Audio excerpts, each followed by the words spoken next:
तो दोस्तों एक बार फिर से स्वागत है आप सभी का आपके अपने favourite English learning channel scholar English पर। मेरा नाम है दीपिका कुमावत और मैं इस चैनल पर वेरियस कॉम्पिटिटिव एग्जाम्स के लिए इंग्लिश सब्जेक्ट टीच करती हूँ। तो दोस्तों आज के इस वीडियो में हम एक बहुत ही शानदार और इंटरेस्टिंग पोएम को डिस्कस करने वाले हैं जिसका नाम है शेक्सपियर बाय मैथ्यू आर्नोल्ड। तो चलिए हमारी पोएम में आगे बढ़ने से पहले सबसे पहले हम हमारे पोएट के बारे में थोड़ी बहुत इंफॉर्मेशन देख लेते हैं।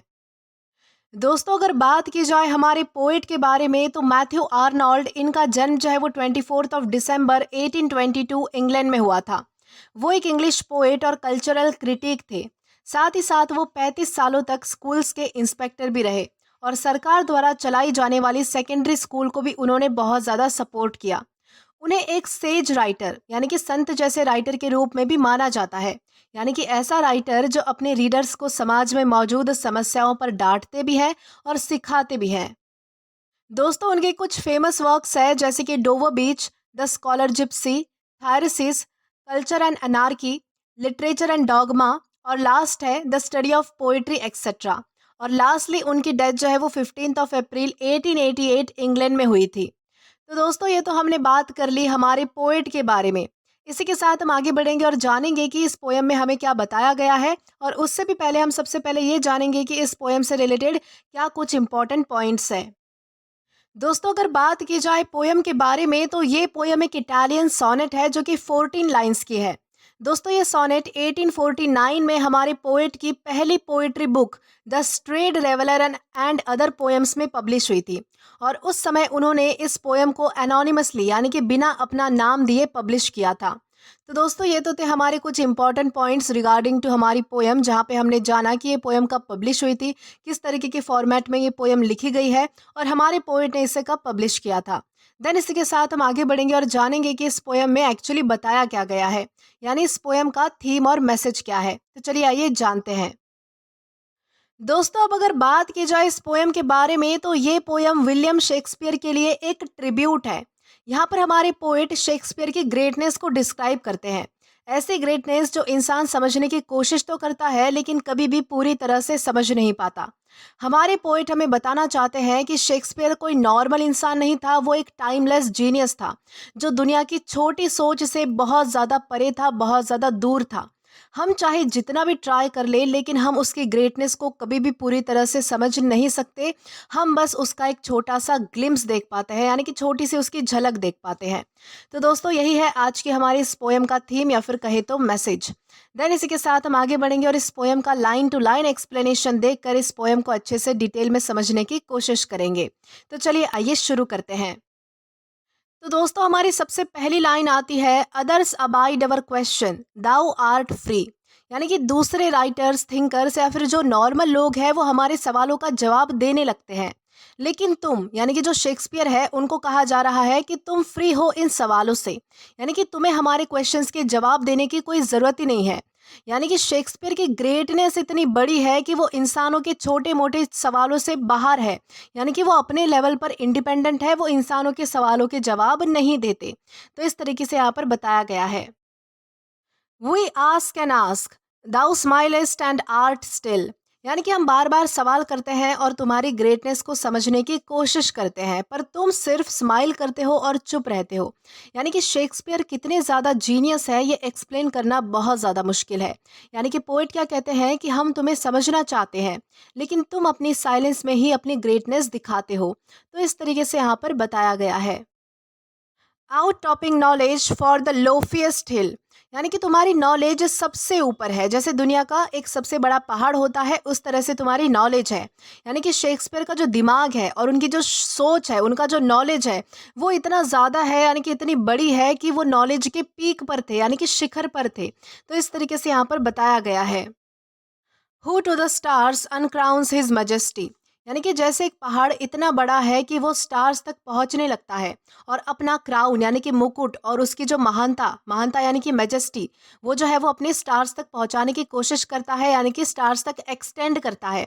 वैसे ही हमारे शेक्सपियर क्या है, तो शेक्सपियर की रीच सिर्फ इंसानों तक ही लिमिटेड नहीं है, वो ऑलमोस्ट कॉस्मिक लेवल पर पहुंच चुकी है। तो इस तरीके से यहाँ पर हमारे पोइट बताना चाहते हैं कि शेक्सपियर कितने ज़्यादा ग्रेट थे, यानी कि वो इंसानों तक ही लिमिटेड नहीं थे, तो उनका जो इन्फ्लुएंस था वो ब्रह्मांड में था। यानी कि बहुत ज़्यादा उन्हें जो है वो मतलब कि यहाँ पर मतलब कि एक यानी कि बड़ा बनाने की कोशिश की गई है या फिर बड़ा दिखाने की कोशिश की है कि वो पोइट में जो है वो मतलब कि जितने भी हमारे पोइट थे उनमें से सबसे ऊपर थे। यानी कि उनकी जो सोच थी, उनका जो नॉलेज था वो बहुत ज़्यादा मतलब कि अलग तरीके का था, वो बहुत ज़्यादा पीक पर थे। इस तरीके से यहाँ पर हमारे पोइट बताना चाहते हैं।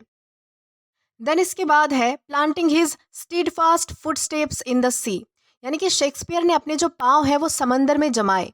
यानी कि यहाँ पर क्या कहा गया है कि यहाँ पर कहने का मतलब ये है कि शेक्सपियर ने क्या किया कि इम्पॉसिबल जगह पर भी खुद को इस्टेब्लिश किया, यानी कि खुद को जो है वो वहाँ पर इस्टेब्लिश किया, लोगों के सामने लाया। उनकी जो इमेजिनेशन और क्रिएटिविटी थी वो अनलिमिटेड थी। जैसे कि मानो कि उन्होंने समंदर की गहराई में जाकर जो है वो अपनी सोच को फैला दिया हो, अपनी नॉलेज को बिखेर दिया हो। तो इस तरीके का उन्होंने काम किया है। यानी कि यहाँ पर हमारे पोएट कहना चाहते हैं कि शेक्सपियर वो इंसान है जिन्होंने ऐसी ऐसी जगहों पर अपना नॉलेज बिखेरा है जो इम्पॉसिबल लगती है हमें। यानी कि जहाँ तक पहुँचने का हम सोचते भी नहीं है, वहाँ तक वो इंसान यानी कि वो जो एक इंसान है वो वहाँ तक पहुँच भी चुका है। तो इस तरीके से यहाँ पर हम यानी कि समझ सकते हैं कि हमारे पोएट क्या कहना चाहते हैं। Making the heaven of heavens his dwelling place. यानी कि उन्होंने अपना घर स्वर्ग के भी स्वर्ग में बना लिया। यानी कि शेक्सपियर की जो सोच थी वो बहुत ही ज़्यादा डिवाइन और गॉड लाइक थी। उन्होंने अपनी जगह इंसानों के बीच नहीं तो बल्कि एक हेवनली पोजीशन पर बनाई है। यानी कि यहाँ पर आप देख सकते हो कि हमारे पोइट ने कितनी मतलब कि एक अच्छी बात कही है कि एक स्वर्ग का भी स्वर्ग होता है जिसमें हमारे पोइट ने यानी कि जिसमें हमारे विलियम शेक्सपियर ने अपनी जगह बनाई है। यानी कि यहाँ पर उनके काम को, उनके जो सोचने का तरीका है, उनका जो काम है, उन्होंने थ्रू आउट द लाइफ जो भी काम किया है उसको इतना ज़्यादा बड़ा दिखाया है हमारे पोएट ने कि उन्हें जो है वो एक स्वर्ग है, या जहाँ पर जो है वो नॉर्मल इंसान जाने की इच्छा रखता है कि मुझे जो है वो डेथ के बाद स्वर्ग मिले, तो उस स्वर्ग के भी स्वर्ग में हमारे पोएट ने क्या किया है कि अपनी जगह बना ली है। तो इस तरीके से यहाँ पर बताया गया है। देन इसके बाद है spares but the cloudy border of his base to the foiled searching of mortality. यानी कि हम उस पहाड़ यानी कि ग्रेटनेस का थोड़ा ही मतलब कि क्लाउडी बॉर्डर देख पाते हैं, बाकी सब हम इंसानों के लिए अनरीचेबल है। यानी कि जैसे हमने जो है वो मतलब कि शेक्सपियर को पहले पहाड़ से कंपेयर किया था कि वो जो है वो तारों तक पहुंचने की कोशिश करता है, वो पहाड़ ऐसा है कि जो तारों तक पहुंचने की कोशिश करता है और मतलब कि अपनी ग्रेटनेस को शो करता है।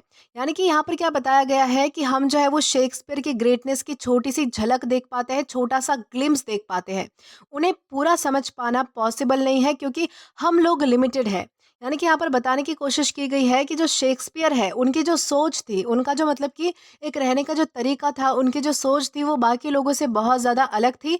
वो अनलिमिटेड थे और हम क्या है, हम लिमिटेड है, यानी कि हमारी कुछ बाधाएं हैं। और हम यहाँ पर मतलब कि ऐसे इंसान हैं जो कि उस पहाड़ की बस छोटी सी चोटी को यानी कि छोटा सा क्लाउडी जो पार्ट है उसी को देख पाते हैं। हम उसे पूरा कभी समझ ही नहीं पाएंगे। यानी कि उसी तरह हम जो है वो शेक्सपियर की छोटी सी झलक देख पाते हैं, उन्हें पूरा समझ पाना इंसानों की बस की बात नहीं है। यही बात यहाँ पर बताई गई है। देन इसके बाद है and thou who didst the stars and sunbeams no.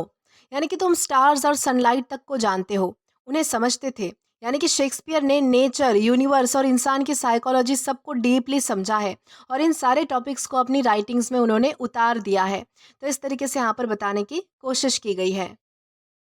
Self schooled, self scan, self honoured, self secured.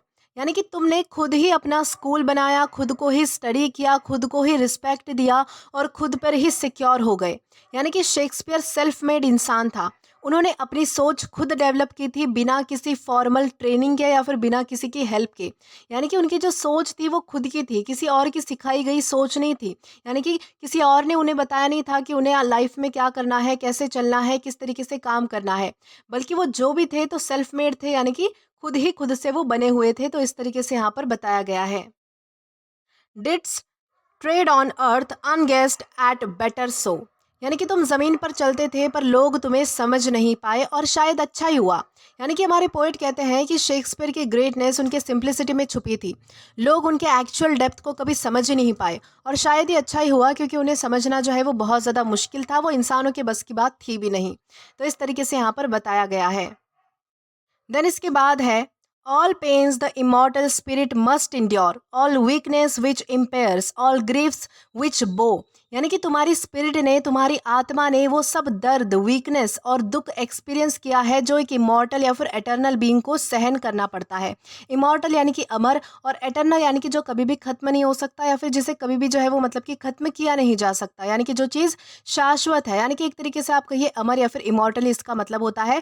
यानी कि शेक्सपियर की सोल किस तरीके की मानी गई है, यहाँ पर हमारे पोएट बताना चाहते हैं कि शेक्सपियर एक ऐसे इंसान थे, उनकी सोल एक ऐसी चीज़ थी जो एक इमॉर्टल थी, यानी कि अमर थी। और उन्होंने जो है वो मतलब कि जो भी दर्द या फिर जो भी वीकनेस, जो भी दुख एक इमॉर्टल आत्मा सहन करती है, वो सारे दुख और दर्द उन्होंने जो है वो मतलब कि एक्सपीरियंस किए हैं, उन्होंने अनुभव किया है इस चीज़ का। यानी कि शेक्सपियर इंसान के सब दुख, तकलीफ और कमज़ोरी को समझते थे और उन्हें अब अपने जो है वो काम में, यानी कि अपने वर्क में, अपनी राइटिंग में दिखाते थे। Find their sole speech in that victorious brow. यानी कि ये जो सारे दर्द थे, ये जो सारी वीकनेस थी, वो तुम्हारे चेहरे, यानी कि तुम्हारे ब्रो, ब्रो का मतलब है यहाँ पर चेहरे, चेहरा जिसे हम कहते हैं। यानी कि जो यहाँ पर लास्ट में हमारा जो वर्ड है ब्राउ, ब्राउ का यहाँ पर मतलब है चेहरा। यानी कि तुम्हारे चेहरे पर जो है वो ये सारी जो चीज़ें हैं, ये जो सारे जितने भी दर्द है, वीकनेस है, जितना भी मतलब कि दुख है, ये सब जो है वो एक जीत का सिंबल बन गया तुम्हारे चेहरे पर आकर। यानी कि शेक्सपियर ने इंसान के सारे स्ट्रगल्स को अपने राइटिंग से इमॉर्टल बना दिया, अमर बना दिया। उनके वर्ड्स इंसान के दुखों को वॉइस देते थे और इसी तरह वो विक्टोरियस है। यानी कि इसी तरह जो है वो मतलब कि उन्होंने अपने फील्ड में महारत हासिल की है। तो इस तरीके से यहाँ पर हमारे पोइट समझाना चाहते हैं कि शेक्सपियर कितने ज़्यादा ग्रेट थे, उनकी ग्रेटनेस कितनी ज़्यादा थी, जो आम इंसान के समझने के लायक बिल्कुल भी नहीं है। तो दोस्तों, इसी के साथ हमारी इस पोयम का लाइन टू लाइन एक्सप्लेनेशन यहीं पर ख़त्म होता है। आशा करती हूँ कि आप इस पोयम को अच्छे से समझ पाए हैं और आपको ये पोयम जो है वो अच्छे से मतलब कि पसंद भी आई हो। दोस्तों, अगर आपने अभी तक हमारा टेलीग्राम चैनल ज्वाइन नहीं किया है तो टेलीग्राम पर English with Deepika Kumawat search करके या फिर डिस्क्रिप्शन में दिए गए लिंक के थ्रू, साथ ही साथ अभी जो आपको आपके स्क्रीन पर QR कोड दिख रहा है, वहाँ से भी आप हमारा टेलीग्राम चैनल डायरेक्टली ज्वाइन कर सकते हैं, ताकि आप कभी भी किसी भी नए आने वाले वीडियोस को लेकर कोई भी अपडेट्स को मिस ना करें। और दोस्तों, अगर आपको आज का ये वीडियो पसंद आया है या फिर हेल्पफुल लगा है तो do like this video, subscribe the channel and share as much as you can. और अगर आपने इससे पहले वाले वीडियोस नहीं देखे हैं तो यहाँ पर मैंने एक प्लेलिस्ट प्रोवाइड कर दी है, जहाँ पर आप क्लिक करके वो सभी पहले वाले वीडियोस भी देख सकते हैं और एक्सप्लोर कर सकते हैं। Till then keep learning. Thank you.